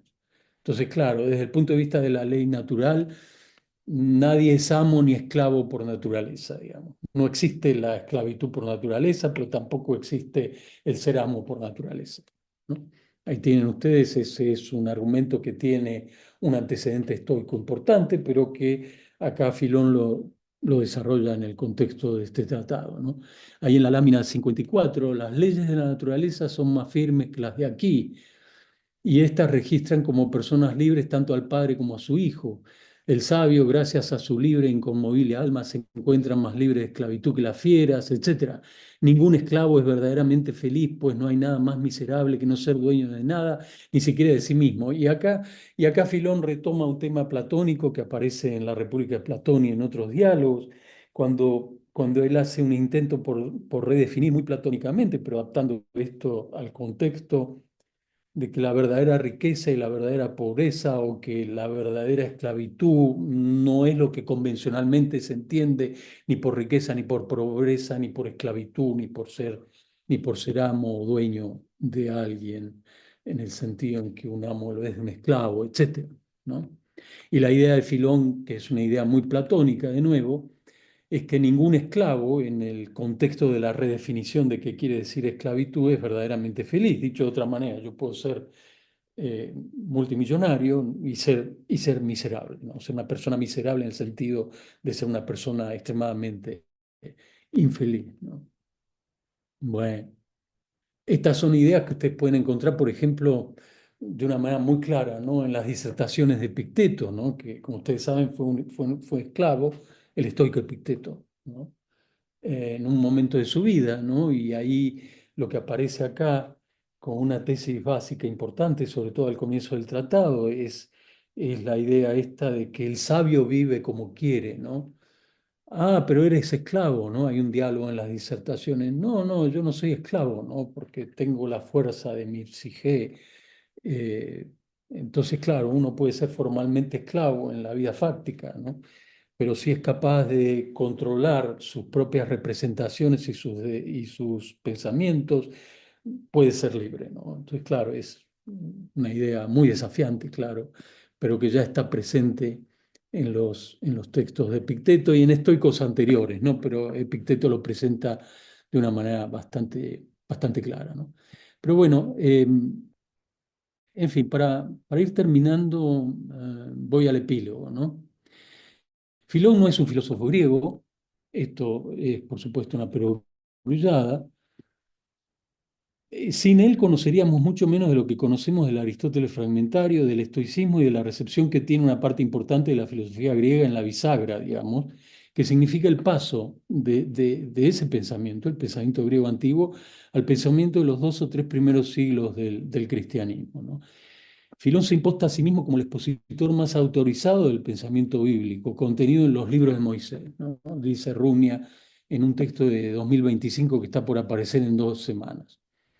Su obra tiene una función apologética que resulta decisiva, y como sugiere Runia, cito ahí a Runia, los paralelismos que Filón percibió entre las ideas mosaicas y platónicas fueron un poderoso argumento a favor de su intento de exponer las escrituras con la ayuda de la conceptualización extraída de la filosofía griega. Esa me parece un broche para terminar esto muy bueno.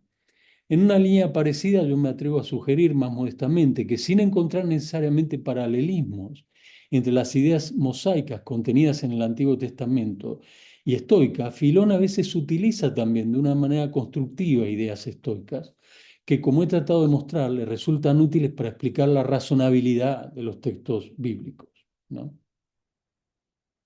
Muchas gracias. Terminó. Acabó. Safini. Muchísimas gracias, Marcelo, por tu no solo magnífica, sino generosa exposición. Nos dedicaste muchísimo tiempo y mucho detalle. No sé si alguien quiere preguntar sobre esta última parte de la exposición o comentar. No es necesario, no tienen por qué ser preguntas. Sí, lo que quieran, adelante.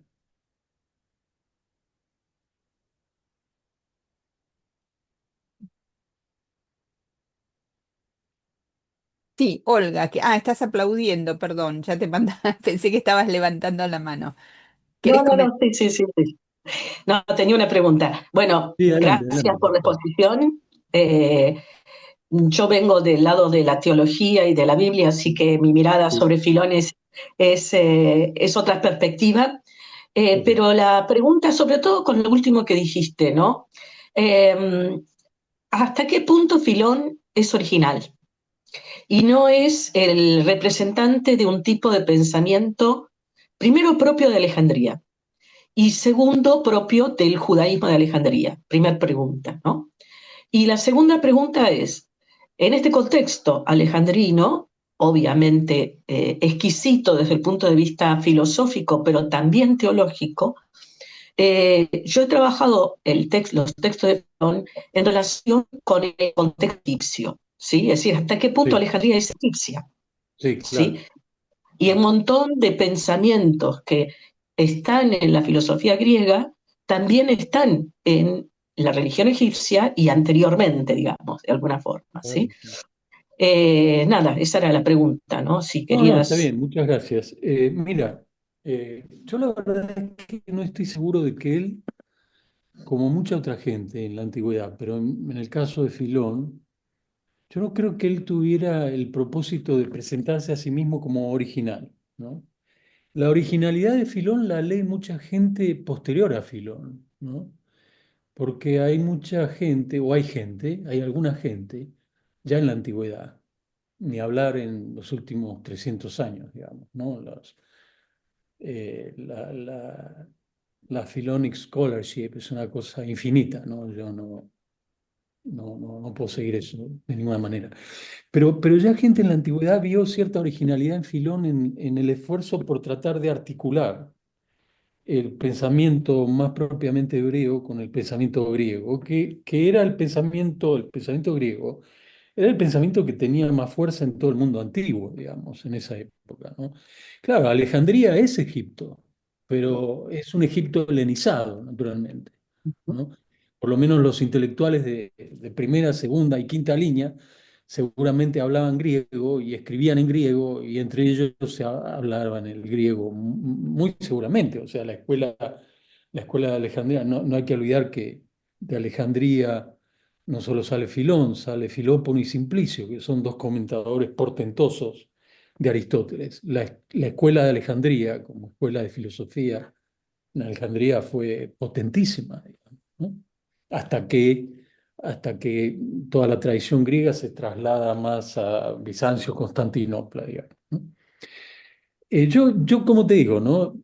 Probablemente uno puede decir, bueno, ¿qué originalidad tuvo? Bueno, la originalidad, si tuvo alguna originalidad, yo creo que sí la tuvo. La tuvo probablemente en la manera en que trata de mostrar que uno puede articular un pensamiento típicamente judío con el pensamiento típicamente griego, que es el pensamiento con el que probablemente, esto es completamente conjetural, que es el pensamiento con el que probablemente Filón cree que están compitiendo los hebreos. Porque él se siente un pensador hebreo, claro.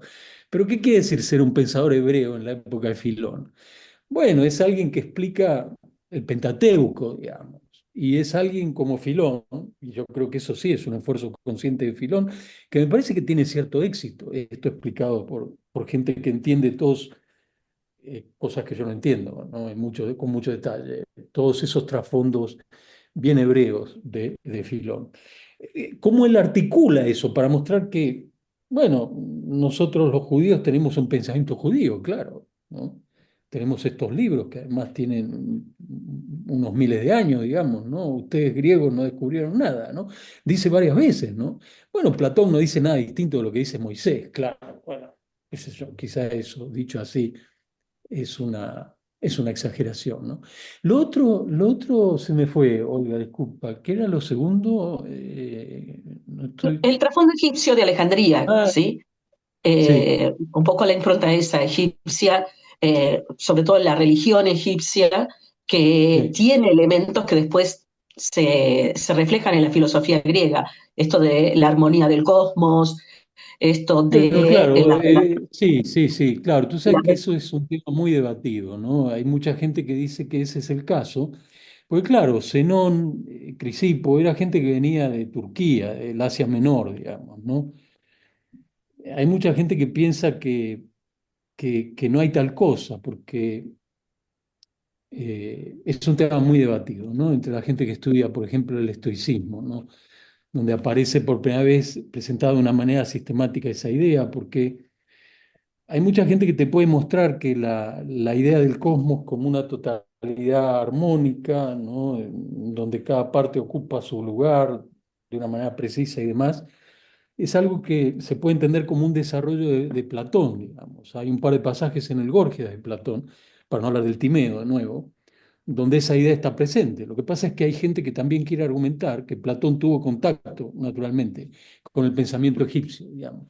Y Platón sabía que los egipcios no eran ningunos tontos, digamos, ¿no? Era gente que había pensado una cantidad de cosas, no al estilo griego típico, digamos, Ujú. pero probablemente, claro, muy probablemente Platón tuvo algún tipo de contacto con el mundo egipcio, sin duda, no lo tuvo. Platón, Aristóteles sabían muy bien que los egipcios, bueno, eran gente que habían desarrollado un pensamiento, que era gente que sabía matemática, astronomía de modo científico, etcétera. Ahora, yo no conozco el detalle de la probable influencia del pensamiento, si uno puede hablar en estos términos, egipcio en Filón. La verdad es que yo ignoro eso, me declaro en quiebra y no te puedo ayudar para nada con eso, ¿no? No hay problema, Es no lo hay que puedo problema. decir hoy. Muchas gracias. Gracias a vos. Muchas gracias, ¿eh? No, a ti, Gracias. gracias. Gracias, Olga. ¿Alguien quiere hacer algún otro comentario o pregunta? Bueno, hola, ¿qué tal? ¿Qué Eh, tal, ¿Cómo va? Bueno, en Julián? ¿Qué tal? principio, Hola, felicitar mucho gusto. la presentación, me pareció espectacular. Y mira, te quería hacer una pregunta, Marcelo, que tiene que ver más con la primera parte, pero que algo que dijiste en la segunda me resonó un poco. Sí, Cuando adelante. mencionaste la ética estoica, vos hiciste hincapié sobre todo en la psicología de la acción, en el término hormé. Y hay otros términos técnicos, como cazéconta, cazórtoma, Sí. que le vendrían muy bien a Filón, sobre todo si pretende, digamos, asimilar la ética estoica a la ética judía. Y no sé si lo menciona, si lo trata. Bueno, que yo recuerde, Catórzoma aparece un par de veces en Filón, pero también aparece en algún pasaje de Aristóteles, o sea, no es algo muy novedoso como terminología, ¿no? Yo lo que quise mostrar simplemente es que la ética estoica, o alguna de las premisas fundamentales de la ética estoica, derivan directamente de la ética platónica de los diálogos tempranos, diálogos del tipo como el Gorgias, el Cármides, el Eutidemo, donde aparece, en el Eutidemo de Platón aparece sistematizada de una manera muy clara lo que después en la ética estoica es la teoría de los indiferentes, ¿no? En esa idea, ¿no? En la teoría del valor estoico hay una sola cosa que es buena y una sola cosa que es mala en sentido estricto. Lo único verdaderamente bueno es la arete, la virtud, perfección o excelencia, y lo único verdaderamente malo es el vicio, la maldad, la caquía. Y en medio de eso hay cosas que no son ni lo uno ni lo otro, son adiáforas, cosas indiferentes, ¿no? Cosas tales como riqueza, pobreza, dolor, placer, reputación, falta de reputación, etcétera, ¿no? Pero claro, dice Crisipo, ¿no?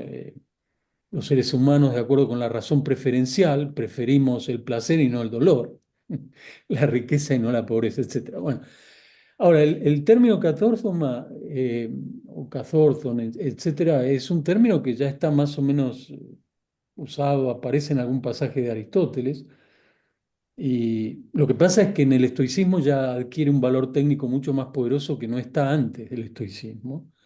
Y creo que Filón usa el término en esa dirección, ¿no? Tendría que investigar con más precisión, pero estoy casi seguro que Filón lo menciona alguna vez, ¿no?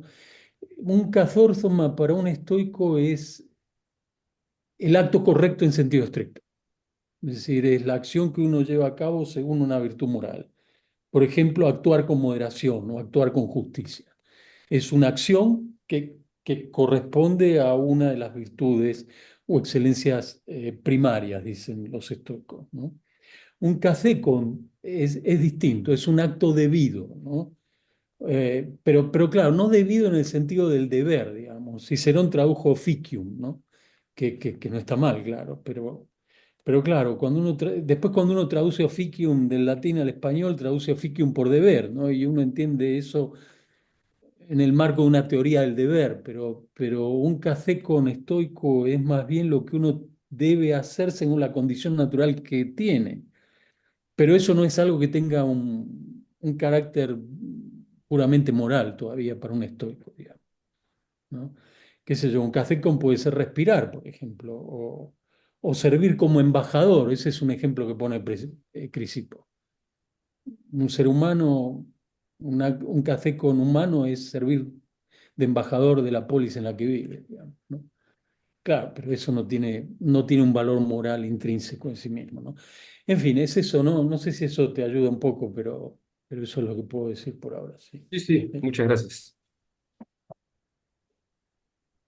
Gracias, Julián. ¿Alguien más quiere observar algo? Yo haría otra preguntita, si puede Sí, ser, adelante, adelante. Gabriel. que por ahí suena un poco vaga mi pregunta, pero tiene que ver con repensar, bueno, las relaciones entre escuelas. En la primera parte, sobre todo, Marcelo, eh, vos señalabas, digamos, en qué sentido podemos pensar a Aristóteles como un platónico. Incluso también subrayabas las, las semejanzas o, digamos, la proximidad entre el estoicismo, especialmente su ética, y el platonismo. Eh, esta visión del platonismo como germen un poco del pensamiento griego, ¿no? Tanto por el aristotelismo como por el estoicismo, es algo que está en Filón explícito, eh, que hay algo que se pueda decir ahí a partir de Filón. Tú dices ese tipo de conexión que uno hace para decir si Aristóteles es más o menos platónico. Bueno, eso lo comentabas, ¿no? Pero sobre todo del estoicismo. Porque uno por ahí percibe al estoicismo y al platonismo, si bien con sus semejanzas como escuelas, digamos, que se Sí, contraponen en muchos puntos, pero sí. por ahí Filón, como el pensamiento griego en general, viniendo de un trasfondo hebreo, lo percibía como, con mucho más cercanía y por eso también repiensa una y otra escuela. No, claro, claro. A ver si te entiendo. No, mira, Filón en general suele ser bastante severo con las tesis físicas, la teoría en general de la causalidad estoica y con la ontología estoica. Eso le molesta a Filón, porque Filón es, yo diría, desde el punto de vista ontológico, ortodoxamente platónico, ¿sí? Pero Filón sí se da perfectamente cuenta que hay cierto tipo de recursos explicativos que son completamente originales del estoicismo, porque no están antes del estoicismo. No solo no está la explicación en un contexto argumentativo más o menos claro, sino que hay terminología que no existe antes de los estoicos, como el caso este de la causa cohesiva, synektikon aition, dicen los estoicos, ¿no? Esto del vínculo que cohesiona, que aglutina, que pone juntas las cosas, ¿no? Eso le parece muy atractivo a él. Ahora, de lo que sí tiene completa claridad Filón es de que la ética estoica tiene un vínculo muy estrecho con la ética de Platón, o con el modelo ético moral de Platón, digamos. En el tratado este que todo hombre probo bueno es libre, ahí uno encuentra aspectos básicos de la teoría platónica de la virtud, si es que podemos hablar en esos términos, y sí podemos hablar en esos términos, claro. Pero también ahí hay un desarrollo sobre la base de la teoría estoica de la virtud por parte de Filón. Lo que evita Filón ahí todo el tiempo es decir que la virtud entendida como un estado de la psique, del alma del individuo, es un cuerpo. Eso ya no le gusta a Filón. Que, claro, claro, para un estoico sí, ¿no? Porque la virtud para un estoico, igual que para Aristóteles, es un cierto tipo de hexis, es un cierto tipo de estado o condición en el que se encuentra tu psique, tu alma, ¿no? Pero claro, si el alma es un cuerpo, los estados del cuerpo también tienen carácter corpóreo. Esa es la parte que no le convence a Filón.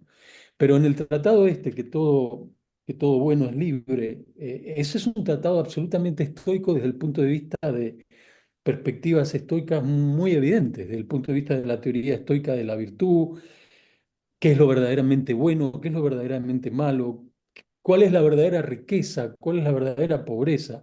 Esos son todos temas estoicos que de todas maneras tienen una conexión directa con Platón, ¿no? Por ejemplo, esta, esta discusión, ¿no? Que aparece con cierta frecuencia en los textos estoicos, pero también en los textos de Filón, en algún pasaje del tratado eh, que evoca ese pasaje increíble de la República de Platón, donde Platón explica por qué los guardianes de su polis no tienen que tener contacto con el dinero, ¿no? ¿Para qué quieren los guardianes el oro y la plata que viene de los seres humanos, de los hombres, si tienen el oro y la plata que viene de los dioses, que es el conocimiento?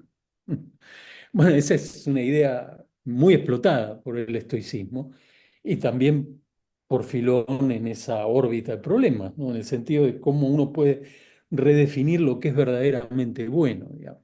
Ahora, esto después tiene, Filón yo creo que es completamente consciente de que estos aspectos de la ética estoica tienen una conexión directa con muchas de las cosas que había argumentado Platón en el Gorgias o en el Protágoras. En el Protágoras es muy claro, ¿no?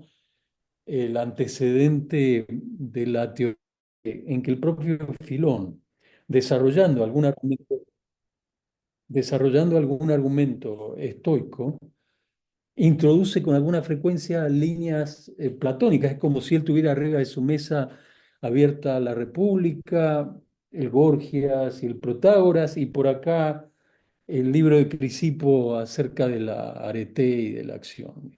¿No lo ves? Entonces, claro, él está todo el tiempo construyendo, ¿no? Y esa parte del estoicismo a él le parece muy atractiva. Ahora, yo no recuerdo ningún pasaje donde él diga que de modo explícito ni sugiera, lo cual no quiere decir que no existe el pasaje, ¿no? Quiere decir que yo no lo recuerdo, no lo sé, no lo conozco, donde él trate de establecer ese tipo de conexiones, si los estoicos son platónicos o no son platónicos. Él sí tiene completa claridad que desde el punto de vista ontológico los estoicos están en las antípodas de Platón y el platonismo al cual él adhiere, digamos. Él sobre eso no tiene la menor duda, ¿no?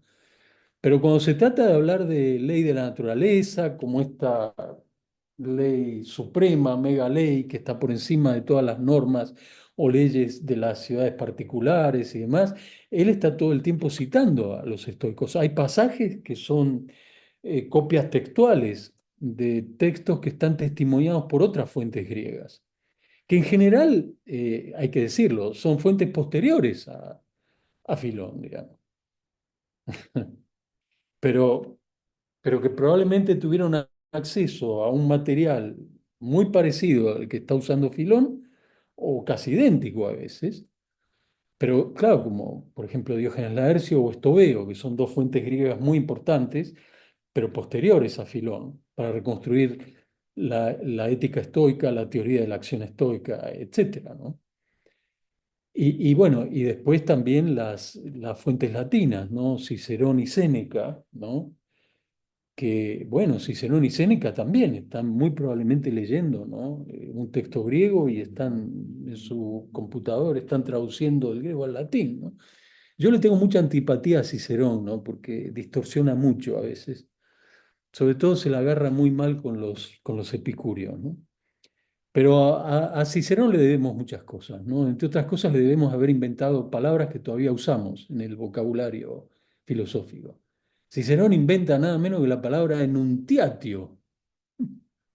Y Séneca inventa la palabra essentia, que no existía en latín antes de Séneca. Entonces ya con eso solo...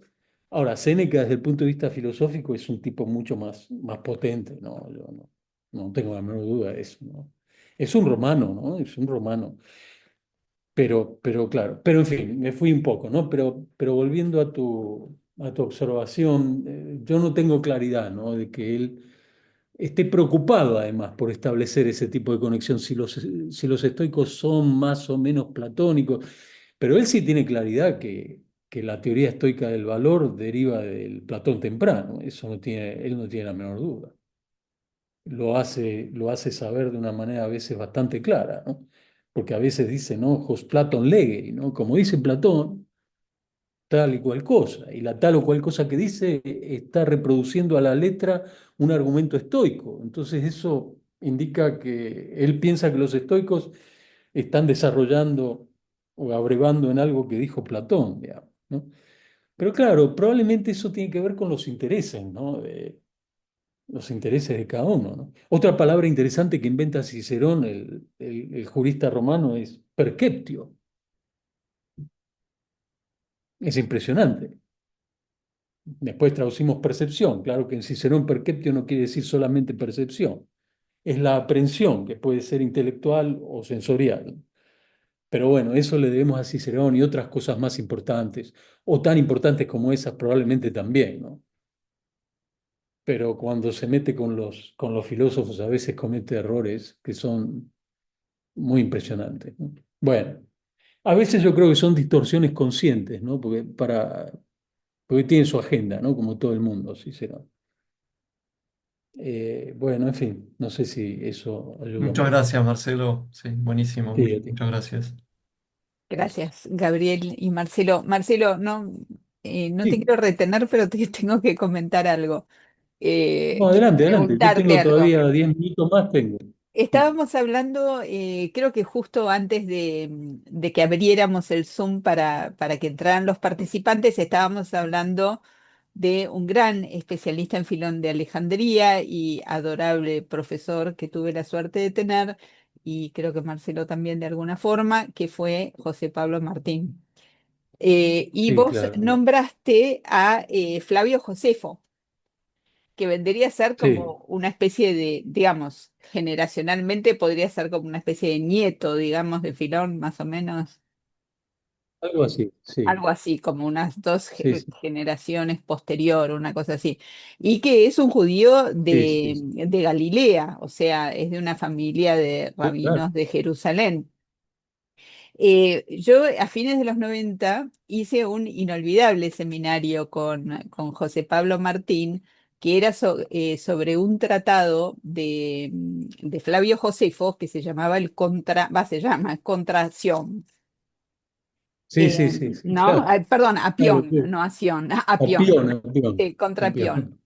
Bueno, yo te voy a decir a qué viene esta asociación. Viene a tu primera observación casi sobre Filón, cuando vos decías que él dice que lo que dicen los filósofos lo han tomado de Moisés, lo que dicen los filósofos griegos, ¿no? Y lo fascinante de este tratadito de Flavio Josefo, me preguntaba hasta qué punto, digamos, había recepción como de esa idea es que él en ese tratado inventa el término teocracia. Es un tratado que Claro, está dirigido al emperador para a Tito, que era su amigo, digamos, él sí, creo que sin mucha nobleza había sido intérprete durante la campaña de Tito en la destrucción que terminó en la destrucción del templo. sí, sí, Bueno, y quiero decir que el argumento de todo ese tratado es que el imperio está en crisis porque está disgregado y que lo claro. único que puede unificar a ese imperio es un Dios común.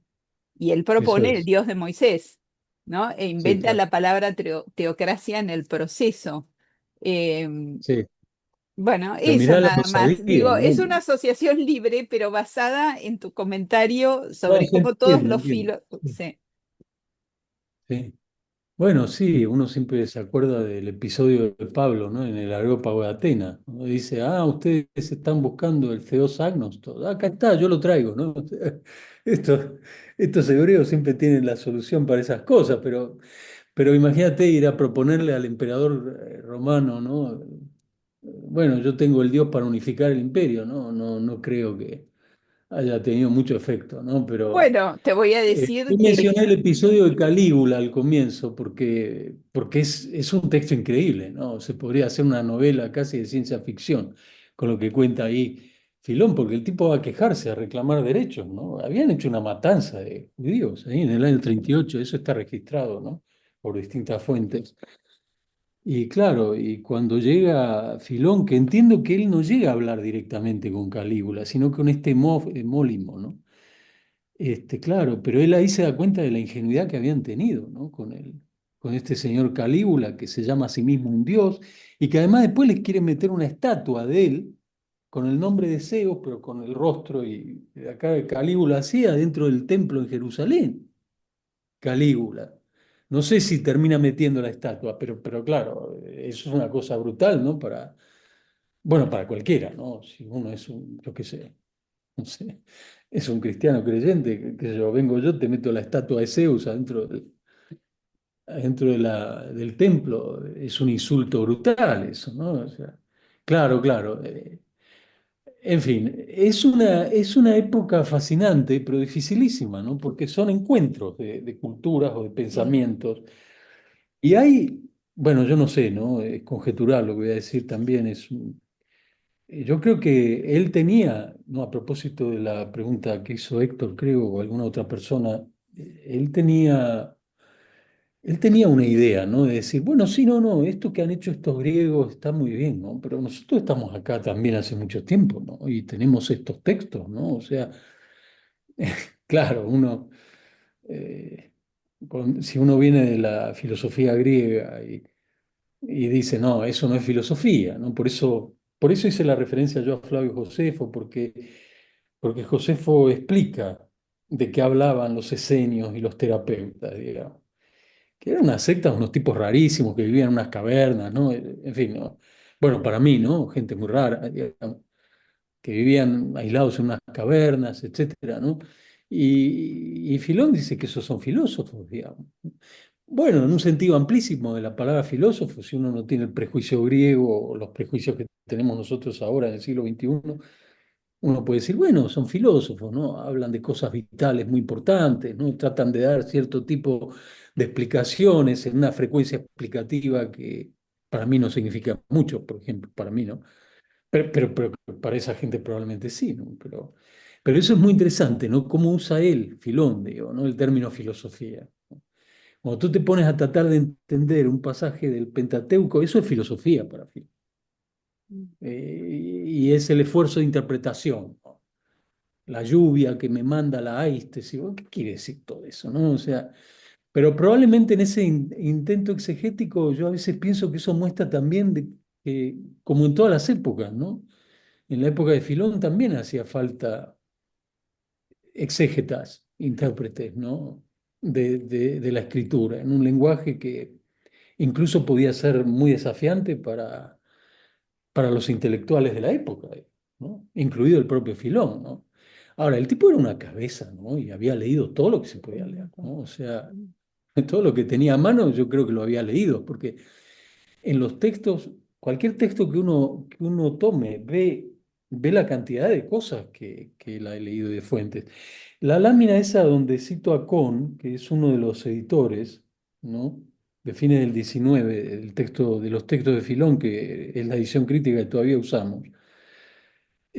Claro, ese es un artículo muy famoso que él publicó en 1892, a fines del 19, claro.